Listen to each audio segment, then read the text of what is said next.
GK वर आधारित प्रश्न विचारणार आहे. चूक किंवा बरोबर ते ओळखायचं आहे. समजलं?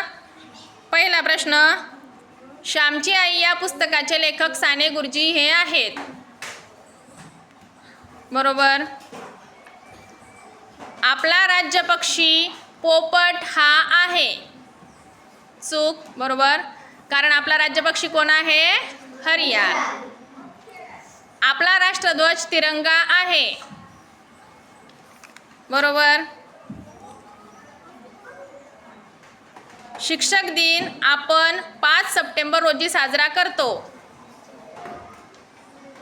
काव्य आऊट. शिक्षक दिन आपण 5 सप्टेंबरला साजरा करतो ना. 1 ते 100 दरम्यान एकूण 21 मूळ संख्या आहेत. बरोबर वाले सगळे आऊट व्हायचं आहे, कारण 1 ते 100 दरम्यान एकूण किती आहेत मूळ संख्या? फक्त 25. चला मध्ये या. संत ज्ञानेश्वरांनी ज्ञानेश्वरी हा ग्रंथ लिहिला. बरोबर. आपला राष्ट्रीय पक्षी कबूतर आहे, कारण आपला राष्ट्रीय पक्षी कोण आहे? मोर. लोकमान्य टिळकांनी गीता रहस्य हा ग्रंथ लिहिला.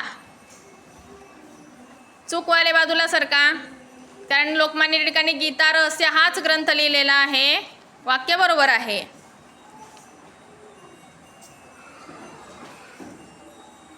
सचिन तेंडुलकर यांना भारतरत्न हा पुरस्कार मिळालेला आहे. वाक्य बरोबर आहे.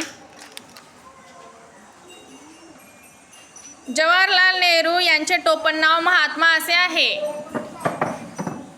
बरोबरवाल्यांनी आऊट व्हायचं आहे, कारण जवाहरलाल नेहरू यांचं टोपणनाव काय आहे? पंडित. 2 जण उरलेले, बघू कोण जिंकतं तर. आपले राष्ट्रगीत बंकिमचंद्र चॅटर्जी यांनी लिहिले आहे. बरोबर, कारण आपले राष्ट्रगीत कोणी लिहिलेलं आहे?